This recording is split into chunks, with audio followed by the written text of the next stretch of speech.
This is Climate One. I'm Greg Dalton. And I'm Ariana Brocious. Often the climate conversation has been about tailpipes and smokestacks. But it's not all about how we move or how we produce energy. One of the big overlooked levers is what we eat. Our food system accounts for 1/3 of human-caused emissions. That's a lot. And there's a lot of factors at play for why that is, but raising meat and dairy is a big part of it. And while we're electrifying transportation and building solar and wind farms, not as much is being done to reduce emissions from the food system. And honestly, while addressing climate can feel daunting, this is one area where I personally feel like I have a little agency. I've been mostly vegetarian for about 20 years, and I know that my diet alone won't make a difference, but it makes me feel like I'm living aligned with my climate values. And this is kind of a complicated area to get into because people can feel implicitly judged when you make decisions about your own diet, so I've never been one to convince others what they should eat. But we know if collectively we ate less meat and less dairy, we could really begin to impact some of these huge systems. I've been off meat for years, except for an occasional burger on a road trip, and now I can get a plant-based burger at a fast food joint on the highway, and I just feel better. And we know that there's good data to show that red meat in particular and some saturated fats aren't really good for our systems in large quantities. And again, I come back to this feeling like this is not about judgment. It's about trying to bring ourselves into better balance with the planet that we live on. And it's not just about climate issues. The food system hits about every issue we care about: equity, compassion, justice. And that's what motivated Senator Cory Booker of New Jersey to get on the Agriculture Committee, because he finds all these issues that are important to him wrapped up in our agricultural system. When we started really looking at our food system, I was stunned to realize how savagely broken it is. Our food system is broken. Big food makes us sick, selling us highly processed food that's not good for us and often has significant carbon impacts. And it's not just the carbon, it's the people and the economies too, because like so many parts of our economy, agriculture is becoming dominated by fewer and fewer companies who wield most of the power and then receive most of the benefits.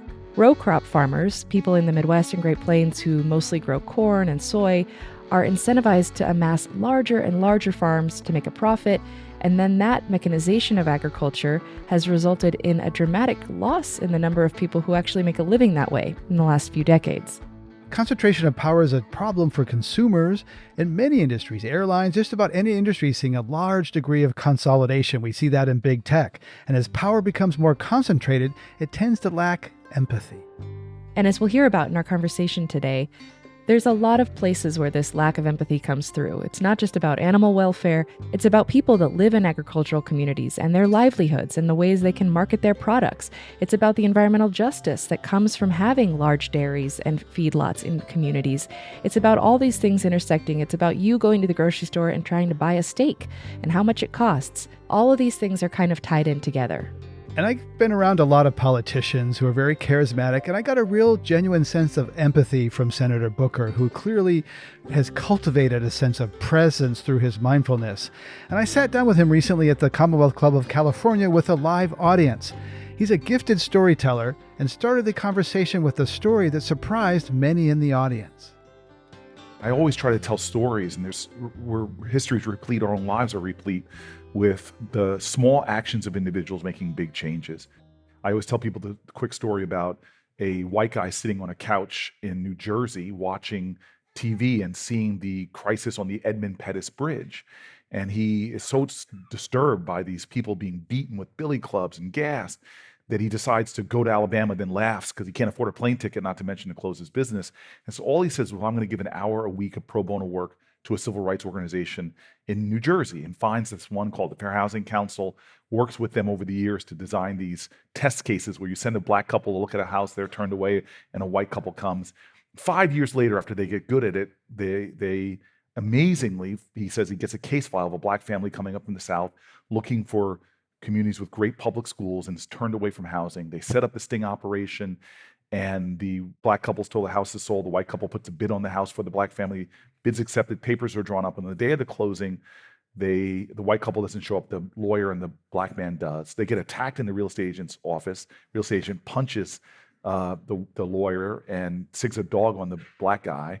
But after a lot of legal rigmarole, the black family in 1969 moves into the home, has this incredible community, incredible public schools, and 41 years later, the baby in that family becomes America's fourth Black person ever popularly elected to the United States Senate, me.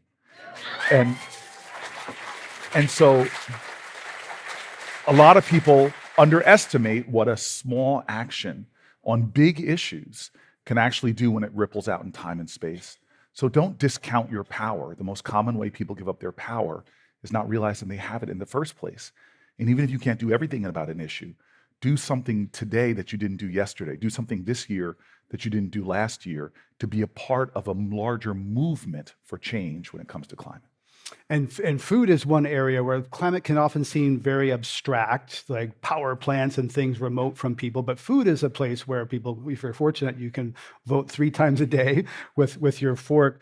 I didn't know that agriculture is the third largest industry in New Jersey. So talk about food and climate and what brought you to be so passionate about food. Well, I on the point we were making before, a lot of it is our W.B. Du Bois in The Souls of Black Folk talked about the tragedy of man, forgive the genderized language, but the tragedy of humanity is that we know so little about each other.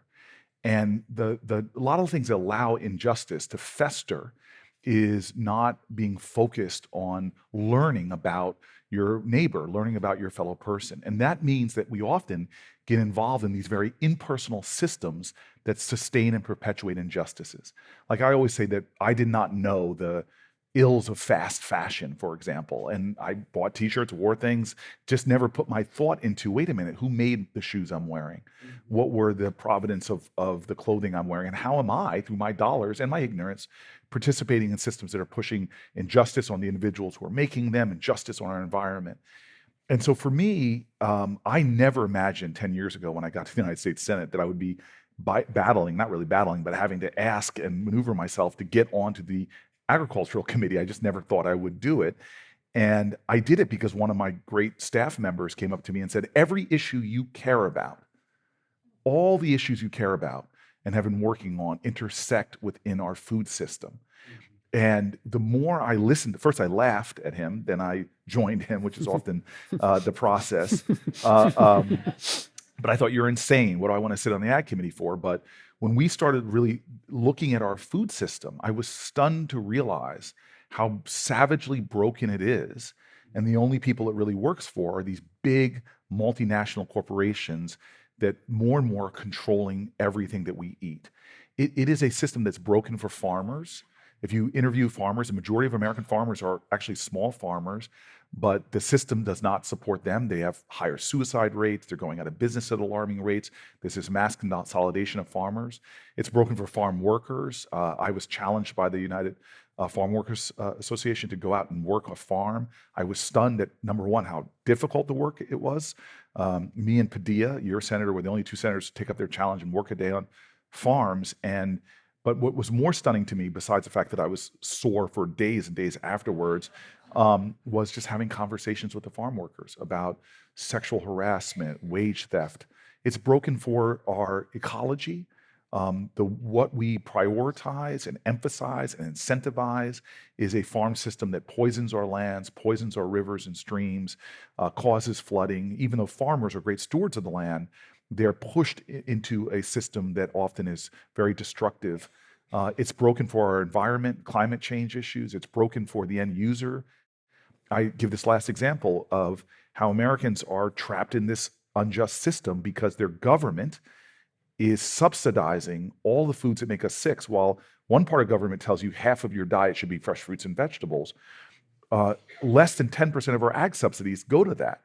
And so kids in San Francisco or in Oakland could walk into a corner store and find a Twinkie product cheaper than an apple, not because of the free market, but because government has decided that we're going to cheapen the Happy Meal, we're going to cheapen the Twinkie, and all the other stuff that we want you to eat, we're going to make more expensive, harder to access, and drive rates of disease that most Americans should be stunned by.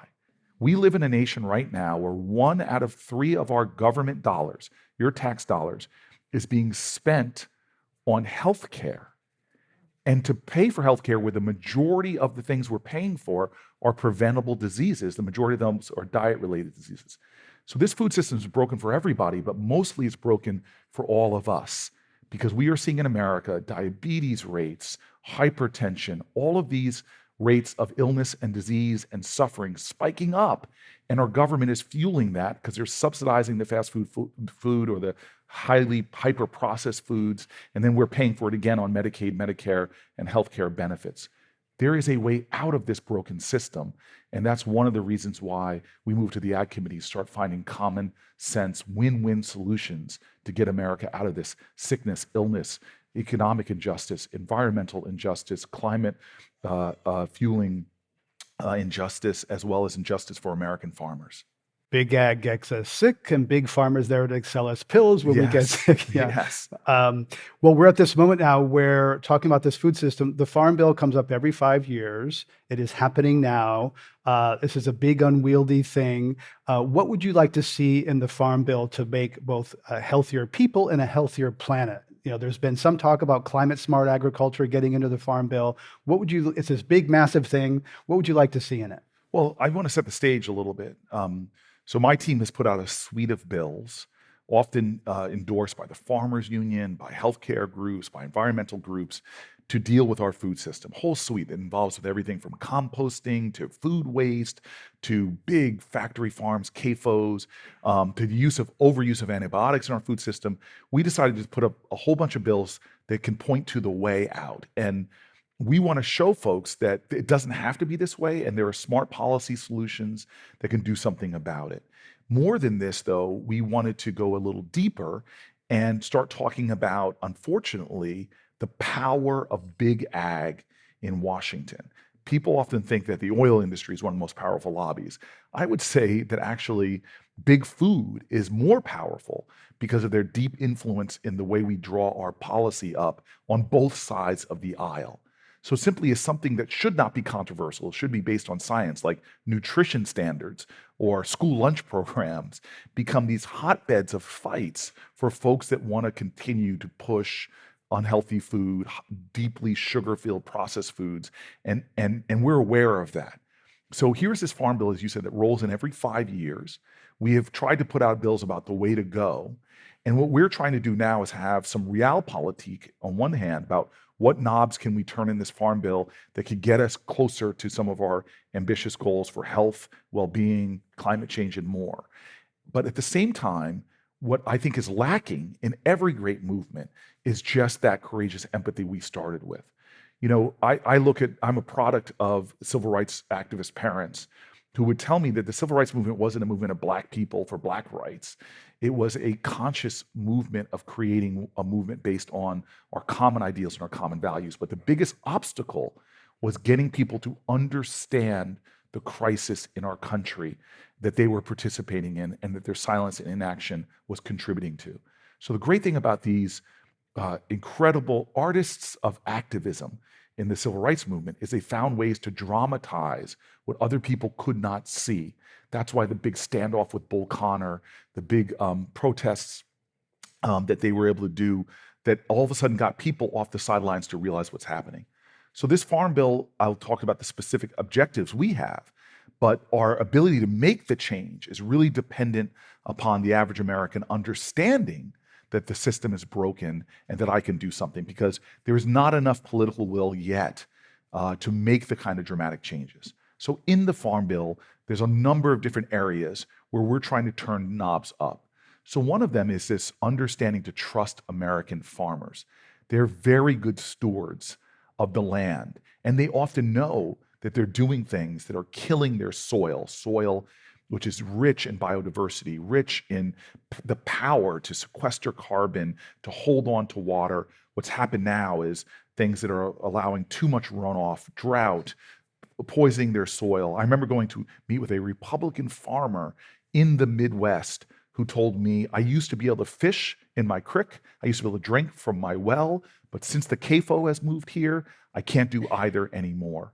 And so what we saw when I got onto the Ag Committee is that there are some very small programs in the Ag Committee, things like EQIP, and that have acronyms that I probably can't name every word for, but environmental programs that incentivize farmers to engage in environmental practices that help to create those win-win-win-wins. But they were way oversubscribed.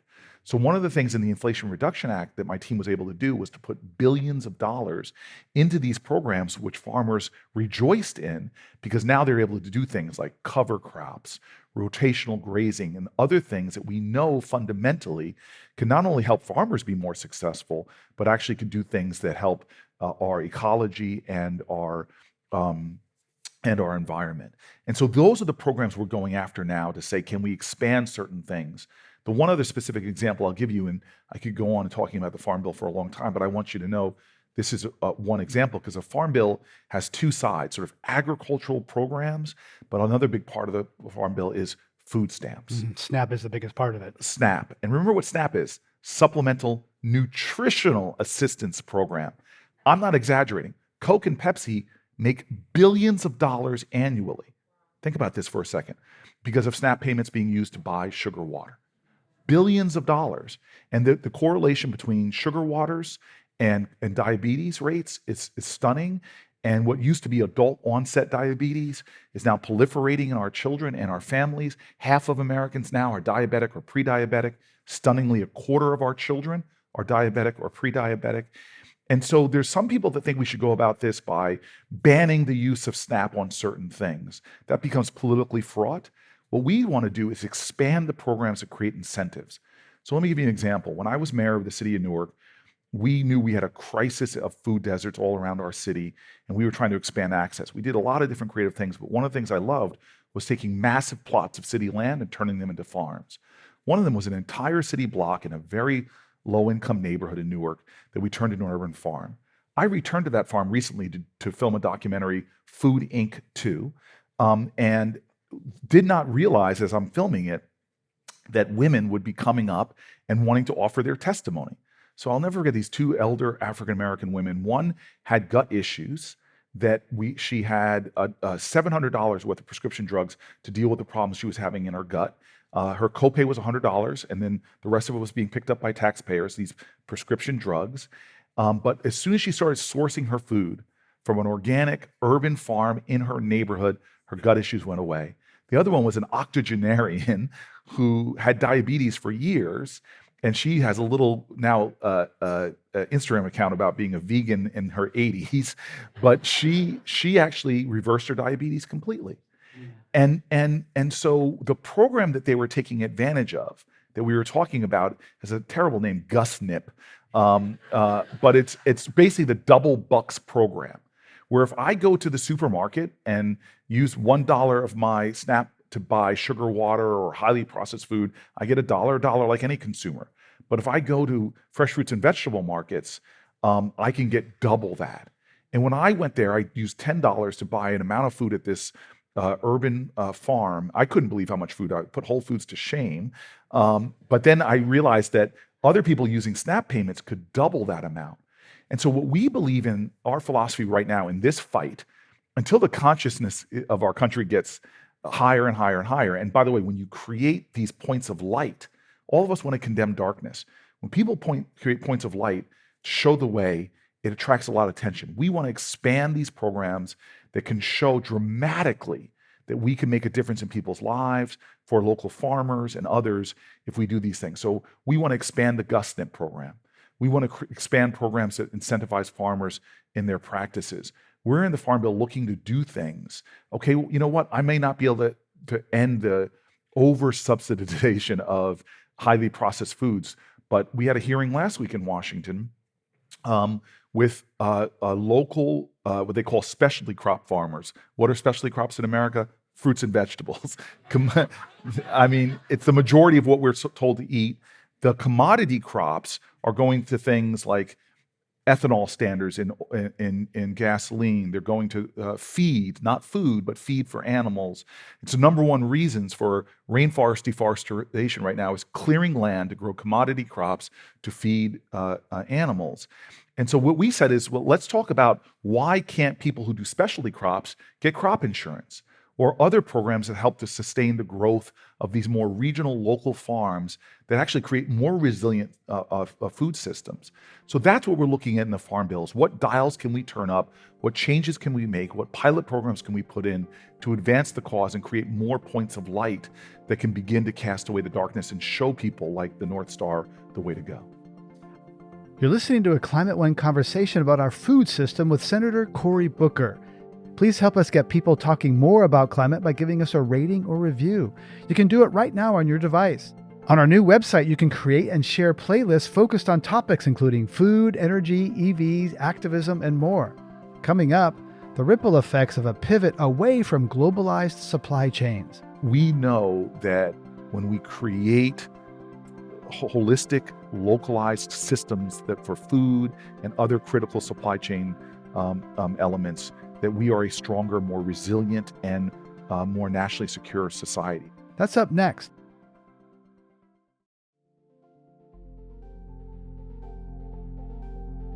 Let's get back to my conversation with Senator Cory Booker. Recently, the U.S. Supreme Court ruled in favor of California, allowing the state to uphold a proposition that forbids the sale of pork meat from places where pigs are confined in gestation crates, barely larger than the pig's body. California won. It's the only time I've ever written an amicus brief to the Supreme Court. Maybe my law professors now will respect the fact that I actually used my law degree. But California is doing so many things that are forcing, because you're 40 plus million people here, and such a big, powerful consumer market, when you all make changes, it's hard for those corporations not to have to change their practices nationwide. And I'm really grateful. These propositions on humane raising of animals, these propositions on things like, or these laws you are all passing, things like composting, make such a big difference. And so my team looked at this composting problem. And again, we think that what's lacking in America is a composting infrastructure. And what we're trying to do through our composting law is to create more incentives for state and local communities to shift towards composting. And the power of it, as you alluded to, is that we have first of all, we have a food waste problem. We have another bill all about food waste, but we have a food waste problem in this country that is horrific. About a third of our food is wasted and goes into landfills that create methane, which is significantly more harmful to our climate problem than carbon. And so what we have said is, let's figure out a way not to punish, not to make people complain, my friends on the right, about overregulation, but let's start creating grants and incentives to build out that infrastructure and show, again, points of light of people that are using that composting in such constructive ways, where instead of throwing something away, you compost it and you're actually creating industries, you're creating materials for farmers to use in growing foods. It has, again, this multiplier effect for the investment of a government dollar in the growth of local economies, in the support of local agricultural industries, and more. And so that's what folks lose in this whole thing. And we all, in our language, have to start getting away from falling into the partisan divide. And it's really problematic when you have issues that should unite Americans around common values. And I understand there are big concentrated corporate interests, but when you start having conversations with human beings and started around what our common values are, you can often arrive at policy conclusions that make it hard for the big corporate concentration to go. And so one part there, we're talking a lot about carrots. So whether it's incentivizing people to buy an apple versus a Twinkie, yes, voluntary thing. One thing in the IRA was it's basically a tax bill that rewards people for buying a heat pump or electric car, et cetera. It's not the regulatory stick that Democrats usually wield. Exactly. So, and the Republicans in this recent, debt ceiling thing that I don't want to get into very much because I'm kind of sick of it, is that one reason they didn't go after the IRA, because it's tax policy, it's carrots. Do you think that Democrats should learn a lesson from this and use incentives more and less of that regulatory approach that they're so known for? 100%. We have got to find ways, understanding politics. And again, as consciousness grows, more things become possible. Civil rights legislation failed for years until consciousness grew and we were able to get things done. But for now, we have got to be better at looking for win-wins and not falling into our partisan divides. Creating incentives is a good way, especially if I can demonstrate to you, and again, the way the Congressional Budget Office measures things often it provides difficulty, but when you can demonstrate that this active action you're incentivizing will help to encourage behavior that provides a greater societal benefit and often a greater economic benefit as well. And we as Democrats need to focus on those strategies and then defend them, because there are interests, like, for example, the billions of dollars we got into climate smart solutions for farmers. That money is being gone after now. In the coming budget battles, they're going to be trying to cut a lot of these wins that the Biden administration got that actually farmers love. I love that Chuck Grassley and I, with a lot of our differences, were able to come together and fight in my early days in the Senate for wind tax credits.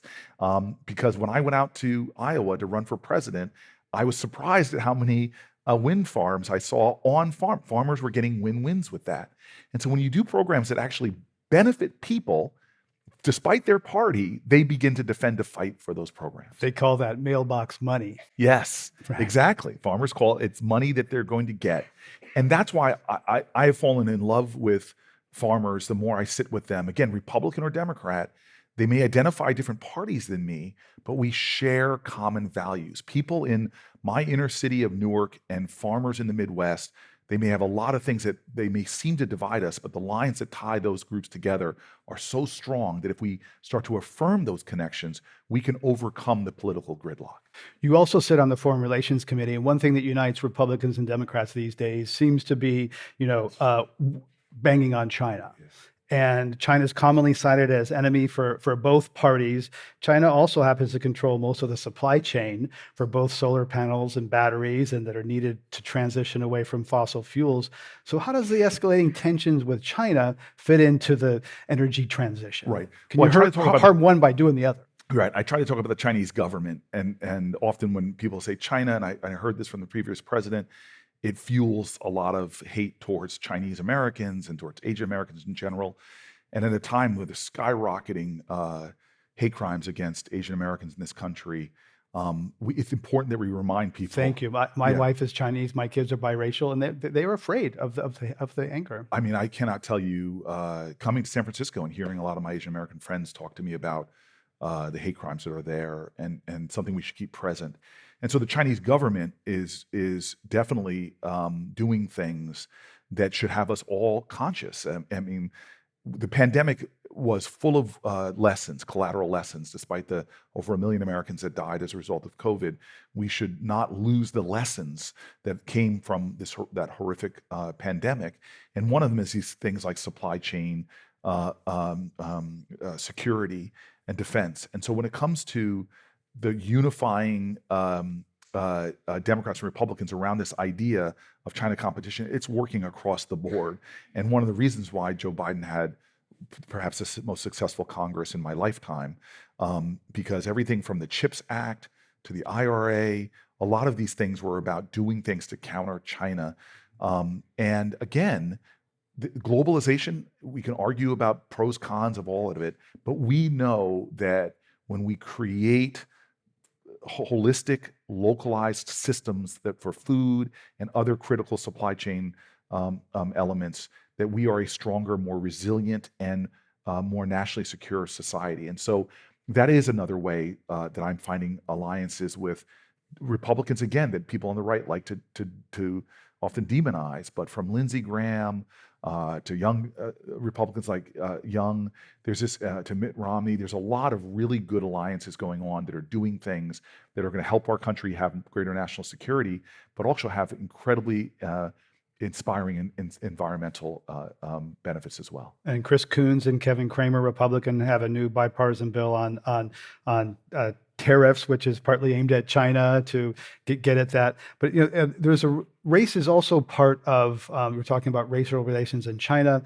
It's also part of food, and the USDA is responsible for implementing the Farm Bill, and yet the agency has a real historic problem with racist practices. Last year, I talked with John Boyd, president of the National Black Farmers Association. He told me personal stories of his application for farm operating loans being thrown in the trash can by a USDA official who was later found guilty of discrimination, but still allowed to keep his job. Let's hear from John Boyd. We had 2 settlements, but nobody was ever fired. No senior person at USDA or no local person for that matter was ever fired for the act of discrimination. And as I organized, the further I went south, Mississippi, Alabama, and Arkansas, Tennessee, Louisiana, the discrimination was more pervasive and subtle, where many Blacks weren't even given a loan application, I was given one. Mine was tossed in the trash can and all kinds of stuff that I personally faced. But the further I went south, the more egregious and more blatant the discrimination was for Black farmers. It's John Boyd, president of the National Black Farmers Association. Senator, your reaction to John Boyd and what the USDA is doing to address its legacy. Yeah, John's become a strong ally of my office. As soon as the Biden administration won their election that got them the presidency, and we saw with the shift in Congress, we immediately went to the administration to try to start doing things that would rectify these specific past harms. And John's one story, but lots of great news organizations around the country have elevated these stories of Black farmers who have been cheated, denied resources, discriminated against. It is stunning. Black farmers used to control, there used to be over 1 million Black farmers in America, proportionate to the population of African Americans as a whole. Coming out of slavery, Blacks returned to the land. But that history, especially even since 1950, Blacks have been moved off their land, continuously losing opportunities and dwindling down to a very small amount. And so I've taken this problem on and won some victories, got court battles that set back, but still have some resources right now in the billions of dollars of trying to help African American farmers and farmers who've been subject to specific discrimination. But it's still not enough. This is one of the sadder chapters. And when we think about generational wealth in this country, the number of Americans that could trace their family wealth to the Homestead Act, for example, or other policies which excluded predominantly African Americans, it is a very sad chapter that contributes to a lot of the income disparities that we have today. We as a society have to begin to look for ways to, especially when there's a specific measurable harm, to looking at those communities and finding ways to make them whole. It is the very ideal of America to be a nation of liberty and justice for all. But these are a lot of farmers in America who are very frustrated, that have faced unimaginable injustice and haven't found a way to be made whole and make it right. Meat accounts for about 60% of greenhouse gas emissions from food production. One of the biggest tensions in climate conversations is the weight of individual choices versus actions. Americans are eating less meat, and by that I mean beef, not poultry or fish, per capita over the last few years. But what should the average person focus on building a more healthy and just food system? Well, I think these are personal choices we all make, and I'm one of these folks. I'm a vegan, but I'm one of these folks. The last thing I want my government to do is to tell me what to eat. Very ideal of freedom is eat whatever you want. But I will tell you this: I don't want my government picking winners and losers. I don't want my government that is subsidizing some foods to the harm of other foods. We should be creating a far more level playing field and understanding that we are a nation right now that is using practices, forget your diet for a second, that are unsustainable. And as the entire planet Earth is moving more towards the standard American diet, sad, as the globe is moving more towards our diet, we will probably need about 4 planet Earths just to have the land necessary to feed the exploding demand for pork, chicken, and beef. These are not, the way we are doing these practices right now are not sustainable. So I'm just a big believer that we need to start looking at alternative proteins. We need to start making more awareness out there of different alternatives, and also stop picking winners and losers. That said, there's exciting things going on, whether you're vegan or vegetarian or carnivore or what have you. There's a lot of exciting things going on that should inform us all in our policy decisions and perhaps maybe even our personal decisions. So I just sat with Dr. Mark Hyman yesterday or day before yesterday in my office, and all he wanted to do was talk to this vegan about buffalo. and Mark he believes that you should reduce the meat, increase vegetables, but he's loves his meat and he loves eggs but he was telling me about this powerful buffalo regenerative farm that he had been to. And I was blown away by what he was talking about, because they're doing rotational grazing and environmentally practices that really harken back to the days that buffalo used to roll the plains. And so he went to explore it, and he said he couldn't believe what this regenerative buffalo farm has achieved. He said that, especially when you compare them to others that are doing it the standard American way, Factory farms. Factory farms. And he said, in these prairies, the biodiversity exploded. Species of plants that roam the plain that people hadn't seen in years and years and years. The soil became biodiverse. The nutrients in the soil, it was exploding again with life, not dirt, but soil. And then he said what was really interesting to him was, because the soil held water, and I've seen these pictures of people who do farming with chemicals that kill everything in the soil, and it's dirt and it's flooding, rolling one off right next to farms that use regenerative practices that are green, that are rich. You can see the life in the soil. But the thing that I had never heard before that marked it to me was, he said that in these vast acreage, historically there had been streams and rivers in them, but they had all dried up. But as soon as they turned it back, because the soil was holding so much water, the streams, the rivers, the creeks came back and flowing, to the point that neighbors were jealous of, wait a minute, how did you get this water back on your land? And they weren't doing anything. They weren't out there watering. It was just the power of nature to heal itself if you go back to these regenerative practices.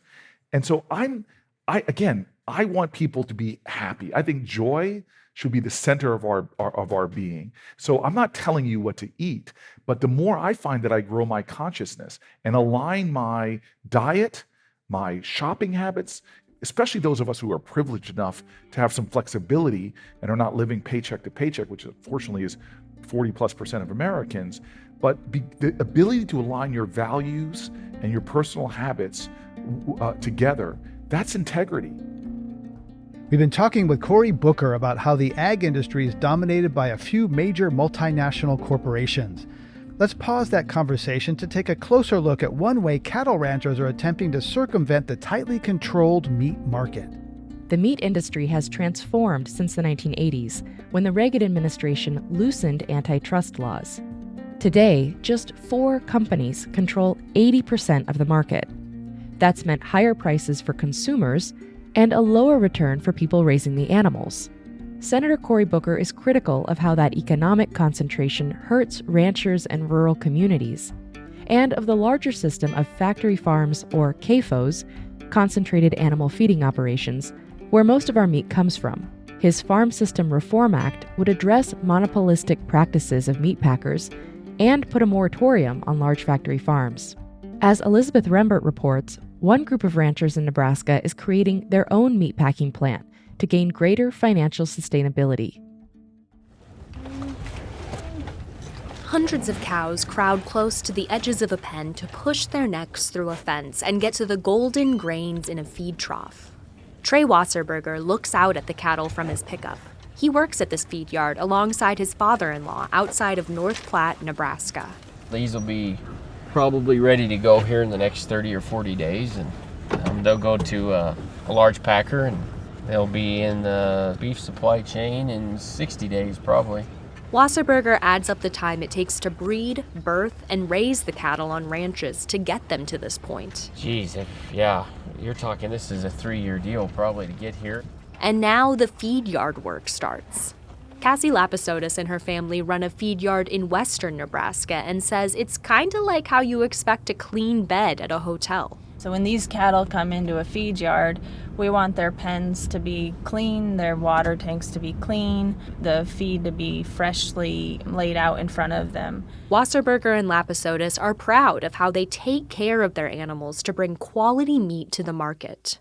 But when companies buy their cattle to turn it into steaks, they basically get a predetermined rate, which is based on the price of cattle that's a much lower quality than what Wasserburger and Lapisotis are raising. Be like an Audi and a Kia, and the Kia sets the price for the Audi.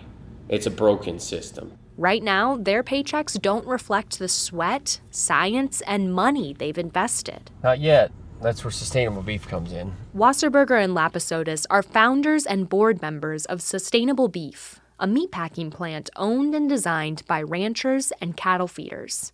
The cattle are raised in line with most large-scale practices around the country. Wasserburger and his father-in-law are planning to integrate solar panels, manure collection, and methane gas recovery to lessen their environmental footprint. The ranchers hope that keeping processing closer to home can help them regain control and profit to keep their livelihoods sustainable into the future. The idea gained momentum after the pandemic when COVID forced packers to limit operations and turn away market-ready cattle. I still remember June of 2020, we couldn't get any cattle in anywhere. I lost a third of my equity in cattle almost overnight. It was a new low as ranchers lost buyers and shoppers faced empty shelves. But it wasn't a new problem. For decades, companies like Tyson, Cargill, JBS, and National Beef have absorbed other meat processors, leaving less buyers to compete for animals. Feedlots and cattle ranchers have been forced to take lower and lower prices. From 1980 to 2017, 40% of ranchers disappeared from the USDA's census. So the ranchers in Nebraska came together to create their own plant where they can process the meat and give fair prices for premium beef. Sustainable Beef CEO David Briggs drives around the construction site where about 100 people work to move dirt and build a foundation. When the plant is operational, it'll process around 1,500 cattle a day.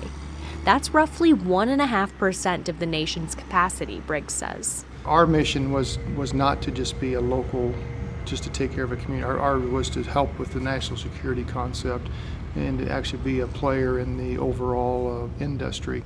Walmart will help them do that.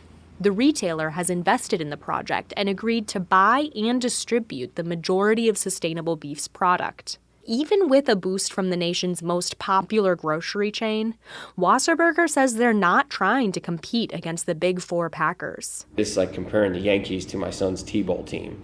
We don't want to be the Yankees. We're not pretending like we are. This model works for us and our families, and so we're going to play ball how we know. Austin Frerick is a Yale fellow who studied concentration in the meat market and says they have an uphill road. This isn't the first time ranchers have tried coming together to start their own packing plant. If they succeed, that means the Big Four lost a little bit of market share, and there's nothing in recent history that says those four will lose a point of market share without a fight. Past startups have tripped over logistics, collapsed under market pressure, or even been swallowed up by one of the giant packers. Still, he hopes the ranchers can find a foothold. If they can carve out a niche where they can play t-ball, at least they're playing baseball. But he says the broader industry needs regulation to truly level the playing field for projects like Sustainable Beef. I want a bunch of baseball teams. I think the best thing we can do for them is break up the Big Four, put competition back into these markets so they have a chance to succeed. Briggs and the ranchers know it's a challenge, but for a new future in cattle, they think it's worth a try. For Climate One, I'm Elizabeth Rembert. Elizabeth is a reporter with Harvest Public Media, a collaboration of public media newsrooms in the Midwest and Great Plains. And I just want to say one note about the term sustainable beef, which can kind of seem like a misnomer on a climate show. A lot of the cows that people eat are raised on ranches. They start their lives eating grass, but at some point they move to these feed yards or feedlots where they're fed corn and kept in more concentrated operations, and from there they go to the slaughterhouse. And so that's pretty conventional. That's the majority of beef that you find at the grocery store. And so when we talk about sustainability From a agricultural emission standpoint, that might be things like capturing the methane that comes off of manure lagoons or from dairies. That's not what we're talking about in this story. Again, we're talking more about this idea that the concentrated market of meat selling, of selling cows, is just unfair. And this is trying to create a more regional and economically sustainable option for ranchers. Coming up, what if the biggest obstacle to progress is ourselves? The most toxic threat is the hate that is growing on Americans for each other. And this is creating an environment where we can't even talk to each other. That's up next when Climate One continues.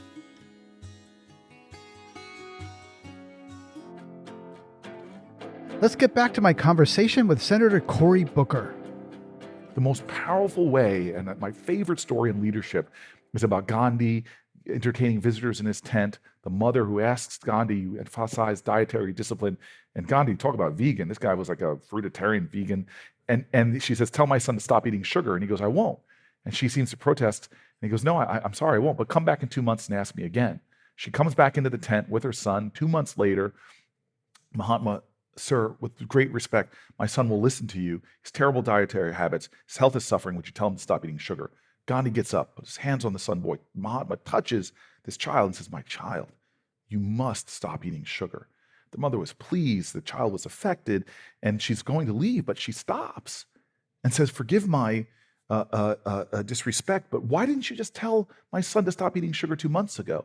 And he said, because 2 months ago, I was eating sugar. And so I have seen in my life the greatest impact I can have on others is when I'm deeply authentic, living according to my values. That's what often does. There's nothing worse than a politician that talks right and walks left. And so I want people to pursue their joy. I want people to expand their understanding of Americans, because the most toxic threat to our nation right now, I believe this, and we have real problems in America and we have real problems globally. But I think the most toxic threat is the hate that is growing on Americans for each other. And this is creating an environment where we can't even talk to each other or affirm our common values. I was campaigning pretty hard in the last midterm election, traveling all around the country. And I sat down on a plane, and I often have people saying nice things to me. Often, unfortunately, people, you should all send me Mother's Day cards, because I often get called, you mother something else. So I get all kind of reactions across America as I crisscross the nation. But people were being really nice to me on this plane ride, and I sit down next to a mom and a daughter, 80 and 60, and they don't know who I am. And here I am, it's a large African-American male. And for my ego, some people might think this is wrong, but for my ego, I loved hearing what they said. They go, sir, who are you? Are you a professional athlete? And I'm like, well, I could be if I wanted to. But I said, no, ma'am, I'm a United States senator. And immediately, all of us in America, if you meet a politician, a congressperson, you want to know what tribe they're in. Are they in your tribe, their tribe, or my tribe? The otherizing, the impersonality of that. Where do you stand, with me or against me? Because that, and it's too much. We have a binary world in America. And I said, ma'am, I'm a Democrat. And she looks angry at me and says, I should have brought my Trump hat.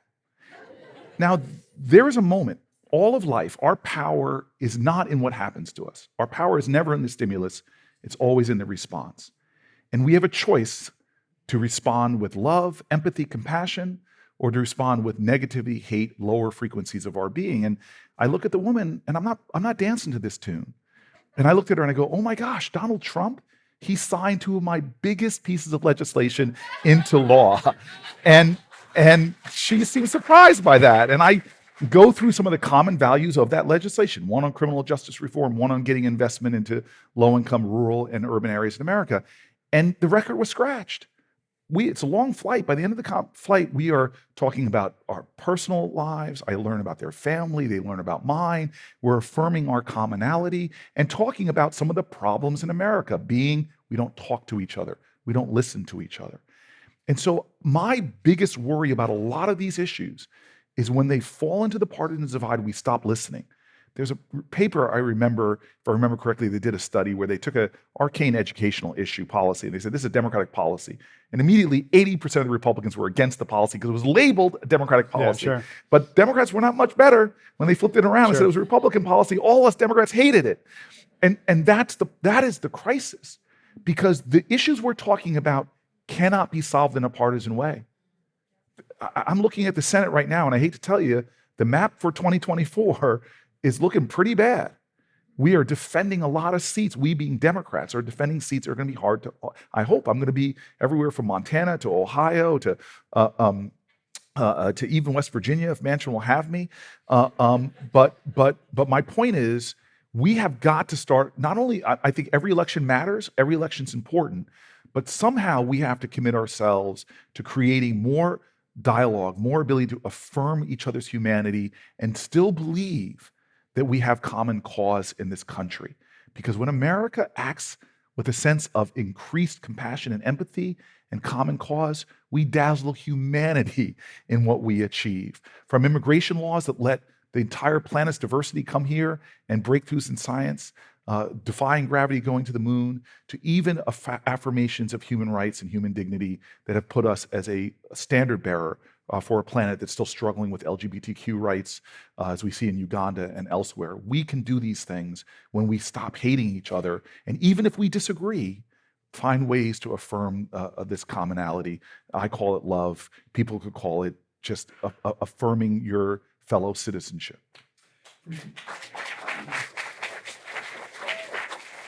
And so I'm not saying that there are big issues. I keep returning to gun violence that anguish me. I've lost people I know to assault rifles.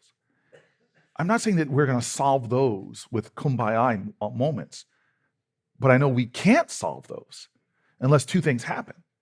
One is we stop demonization, which often prevents coalition. And number two is what King said. When we rush to demonize the other side, we forget the wisdom of what King said.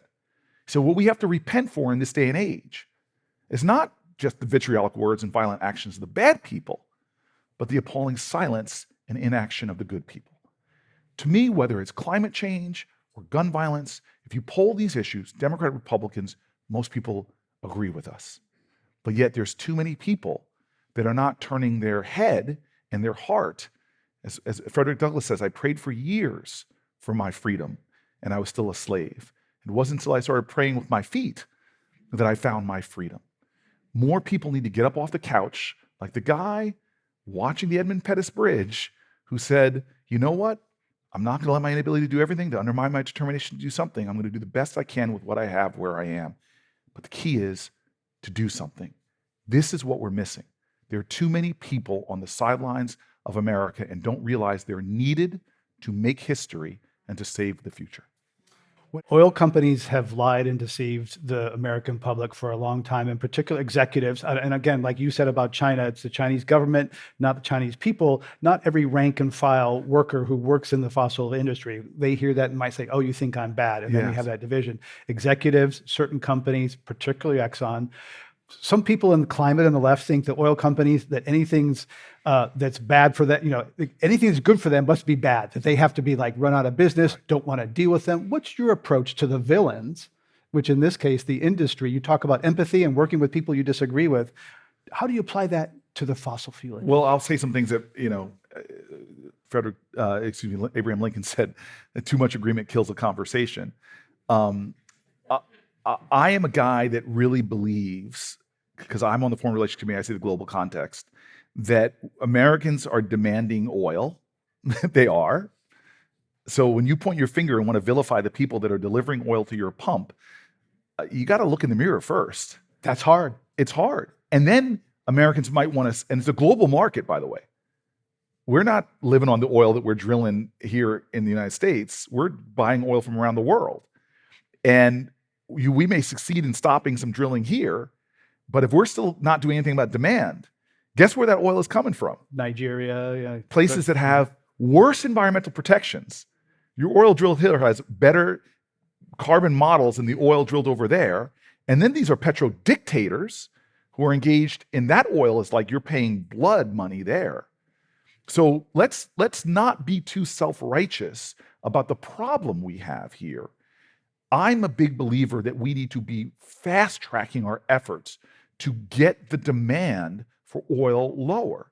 And this is, and without vilifying, but start to try to expand the promise. Now, I'll give you one example. We were talking about this in the car ride over here because we thought you were going to bring this up. I'm grateful you didn't, so I don't know why I'm about to. This is why my staff, it's like, they find this with driving tests. If you look at don't look at the barrier, you're looking at the barrier, you drive into the barrier.